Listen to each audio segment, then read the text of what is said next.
दोस्तों, इजराइल दुनिया के सबसे छोटे देशों में से एक है, लेकिन इसकी गिनती सबसे शक्तिशाली देशों में होती है। यह एक ऐसा देश है जो चारों तरफ से दुश्मन देशों से घिरा हुआ है और दुश्मन भी ऐसे हैं जो मौका मिलते हैं इजराइल को किसी भी तरीके से खत्म कर देना चाहते हैं। इन सब के बावजूद 1948 में दुनिया के नक्शे पर आया यह देश अपने दुश्मनों के लिए किसी बुरे सपने से कम नहीं है। इजराइल के लोगों के बारे में कहा जाता है कि वो स्वाभिमानी एवं देशभक्त होते हैं और इन्हीं लोगों की देशभक्ति के कारण इजराइल आज अरब देशों की आंखों में आंखें डालकर उनका जवाब देता है। दोस्तों, आज हम इजराइल के बारे में कुछ ऐसे ही रोचक तथ्य बताएंगे जिन्हें आज के समय में आप सभी को पता होना बहुत जरूरी है। दोस्तों, इजराइल की स्थापना 14 मई 1948 को हुई थी। लंबे समय के संघर्ष के बाद यहूदियों को फिलिस्तीन के कब्जे से आजादी मिली और एक नए स्वतंत्र राष्ट्र की स्थापना हुई जिसे इजराइल नाम दिया गया। इजराइल शब्द का प्रयोग बाइबल और उससे पहले से होता रहा है। बाइबल के अनुसार ईश्वर के फरिश्ते के साथ युद्ध लड़ने के बाद जैकब का नाम भी इजराइल रखा गया था। इस शब्द का प्रयोग उसी समय से यहूदियों की भूमि के लिए किया जाता रहा है। दोस्तों, आधिकारिक तौर पर इजराइल दुनिया का एकमात्र यहूदी देश है और इस देश की एक सबसे खास नीति है कि पूरी दुनिया में किसी भी देश में अगर किसी यहूदी बच्चे का जन्म होता है तो उसे ऑटोमेटिकली इजराइल की नागरिकता मिल जाएगी। यानी पूरी दुनिया में अगर कहीं भी कोई भी यहूदी रहता है तो उसे खुद ब खुद इजराइल की नागरिकता मिल जाती है और वह जब चाहे तब इजराइल में जाकर रह सकता है। इजराइल की राष्ट्रभाषा हिब्रू है। दोस्तों, हमारे देश में हिंदी बोलने में लोगों को शर्म आती है, लेकिन आपको जानकर हैरानी होगी कि हिब्रू भाषा का अंत मध्यकाल में ही हो गया था और इस भाषा को सीखने वाला भी कोई नहीं बचा था। लेकिन जब इजराइल की स्थापना हुई तो देशभक्त यहूदियों ने अपनी भाषा हिब्रू को फिर से पुनर्जीवित किया और उसे इजराइल की आधिकारिक भाषा बनाया और इस तरह से इस भाषा का पुनर्जन्म हुआ। 2000 आंकड़ों के अनुसार इजराइल की कुल जनसंख्या 92 लाख के आसपास है।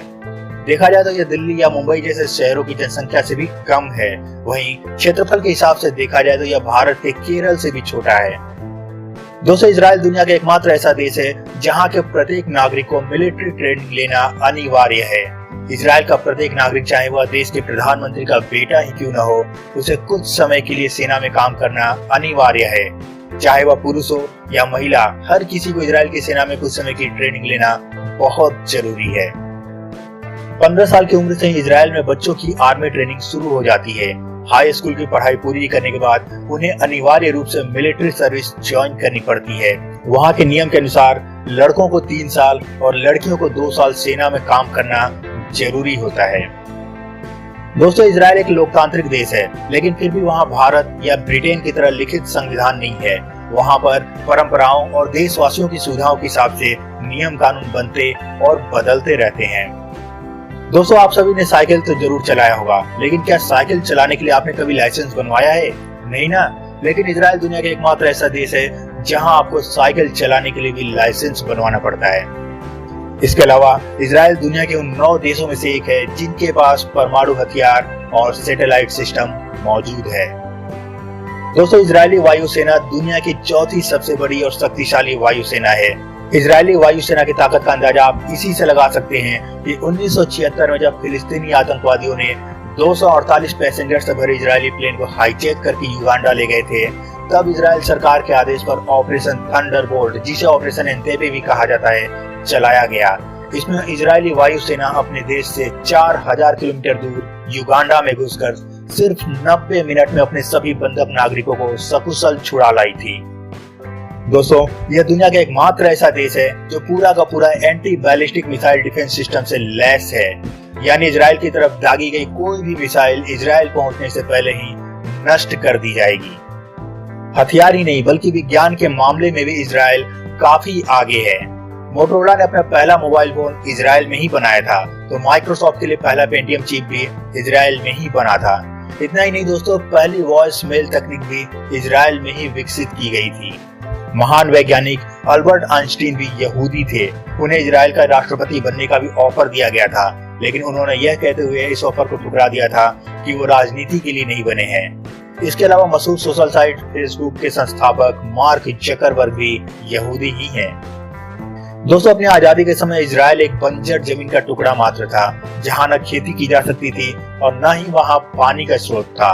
लेकिन जल्दी ही टेक्नोलॉजी के दम पर इजराइल खाद्यान्न के मामले में आत्मनिर्भर बन गया। आज की डेट में इजराइल अपनी जरूरत का 93% खाद्य पदार्थ खुद पैदा करता है। इसके अलावा समुद्र के पानी को साफ करके पीने और दूसरे कामों में प्रयोग करता है।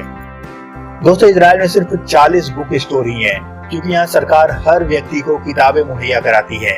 इन सब के अलावा इजराइल में छपने वाली हर किताब की एक कॉपी जेविश नेशनल यूनिवर्सिटी के लाइब्रेरी में जरूर रखी जाती है।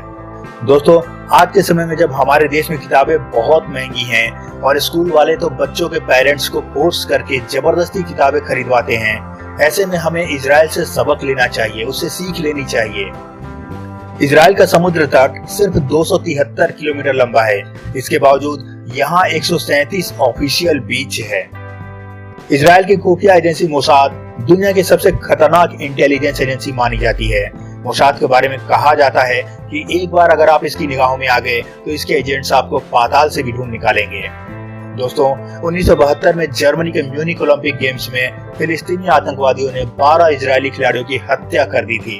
तब तत्कालीन इजरायली प्रधानमंत्री गोल्डा मेयर ने ऑपरेशन ब्लैक सितंबर लॉन्च किया था और मोसाद को खुली छूट देते हुए कहा था कि एक भी आतंकी जिंदा नहीं बचना चाहिए।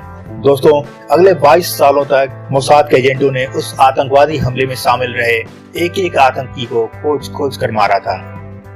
दोस्तों, इजराइल की सैन्य ताकत का अंदाजा आप इसी से लगा सकते हैं कि जून 1967 में जब जॉर्डन, सीरिया और इराक सहित आधा दर्जन मुस्लिम देशों ने एक साथ इजराइल पर हमला किया था, तो उसने पलटवार करते हुए मात्र 6 दिनों में इन सभी को पूरी तरह से हराया था। उस हार को अरब देश आज तक नहीं भूले हैं। इतिहास में इस घटना को 6 डेज वॉर के नाम से जाना जाता है। दोस्तों, इजराइल भारत को अपना सच्चा दोस्त मानता है। इसके बावजूद भी 2017 से पहले किसी भी भारतीय प्रधानमंत्री ने इजराइल की यात्रा नहीं की थी। इसके पीछे शायद उन सभी प्रधानमंत्रियों के एक खास वोट बैंक के नाराज हो जाने का डर था। लेकिन 2017 में प्रधानमंत्री नरेंद्र मोदी इजराइल का दौरा करने वाले पहले भारतीय प्रधानमंत्री बने थे। उनके इस दौरे ने भारत और इजराइल की दोस्ती को और भी ज्यादा मजबूत कर दिया। दोस्तों, 2014 से पहले जब हमारे देश में कोई आतंकवादी हमला होता था, तब उसकी कड़ी निंदा की जाती थी और फिर डॉजियर पर डॉजियर सौंपे जाते थे। जबकि 1948 से ही इजराइल का एक ही मूल मंत्र रहा है कि अगर किसी ने हमारे देश के एक नागरिक को मारा तो हम उसके देश में घुसकर उसके 1000 नागरिक को मारेंगे। ऑपरेशन ब्लैक सितंबर के बाद इजराइल ने ये करके भी दिखाया है। दोस्तों, इजराइल से सिर्फ 1 साल पहले हमारा देश आजाद हुआ था, लेकिन विकास के मामले में आज हम कहाँ हैं और इजराइल कहाँ है, ये आप सभी को पता है। हम सभी को भी इजरायली नागरिकों से सीख लेनी चाहिए और अपने देश की तरक्की में पूरा योगदान देना चाहिए। तो दोस्तों, आज के वीडियो में बस इतना ही। वीडियो पसंद आया हो तो इसे लाइक और अपने दोस्तों के साथ शेयर करना बिल्कुल मत भूलिएगा। चैनल पर नए हैं तो इसे आज ही सब्सक्राइब कर ले और बेल आइकन जरूर प्रेस करें। तो फिर मिलते हैं अपने अगले वीडियो में, तब तक के लिए गुड बाय, जय हिंद।